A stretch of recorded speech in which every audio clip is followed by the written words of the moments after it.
mga lods, so andito kami sa Fraser Street dito sa Vancouver. And ayan, kasama ko yung tita ko. At ayan, meron Pampangas Best. Pampangas Cuisine. Papakita ko sa inyo. Ayan mga lods, Pampangas Cuisine kasi maraming mga Filipino store dito sa Aresto. So diyan kami pupunta. Filipino store daw yan. Let's G. Ano? May isa pa. Isa pang Filipino store. Oh, let's G. Restaurant. Ayan. Ping-ping. Tingnan natin. So ito, nagkalat yung mga Filipino restaurant dito mga lods.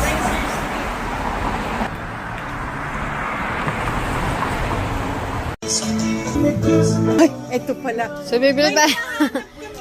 Bibili tayo ng pamahid. Sa mga nakasukasuan. O, sa mga mahilig mag-kojik. Pampaputi. So, naghahanap ako ng Atlantis mga guys. At ito lang meron sila. So, pwede na to. Kesa wala. At least dito sa Vancouver, maraming Pinoy store. Yan mga nabili ko mga lods. Isa lang ang kukunin. Ito yung baby bed. Yun, no? Ang dami. Ay, Lapad na tama. So, ayan mga lods. Andito kami sa Marshalls. Mamimili kami rito. Tara. Let's G. Boom. Tara. So, tabi na. Nung dumating ka dito sa Vancouver, magkano yung yung minimum? Almost $8. Grabe. Ang pamasahe sa bus is 20 cents. Grabe. So ngayon mga loads, ang update sa amin kasi sa Prince George, ang minimum wage doon mga 17.40. So dito sa Vancouver, tabi na magkano? 17 din. 17 something. So pareho lang siguro kasi nga parang British Columbia. So ipapaliwanag ko sa inyo mga loads. Ang Prince George kasi para siyang Baguio City. So nasa north ako. So 8 hours away dito sa Vancouver. Pagka yung by car. Pero pag plane 1 hour and 20 minutes lang. So ganun mga lods. So andito na naman kami sa Pinoy store. Japanese. Nasa Chinese store kami ngayon at bibili pa kami. May bibiling kami panluto. Ayan.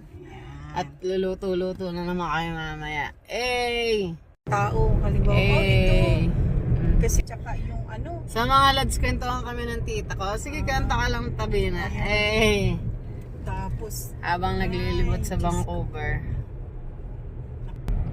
Ang ganda ng lugar dito nyo, no? syempre, Di ba? Ilang years ka dito tabi na?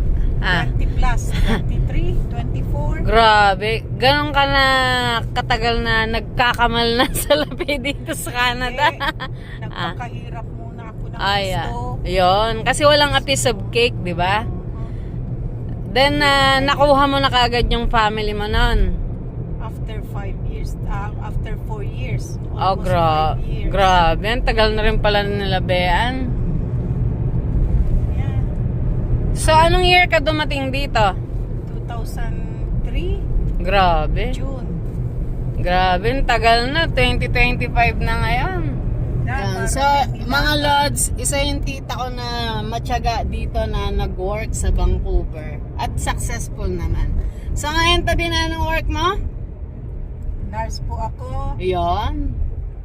Nurse. Nurse lang po. Ay, hindi pala lang. Lang. Yun. Dapat be proud. Pinaghirapan ko yun. Yes. So, isa kami sa mga kwento ng buhay Canada. Ako kasi bago-bago lang. So, yung tita ko medyo matagal na rito. Kaya, okay naman siya. Okay naman yung family niya. And thanks Laking God. pasasalamat sa Yes. Diyos. Yun. Sipag at tiyaga. Mga kabayan. Mga kageng-geng. Yeah. Geng-geng.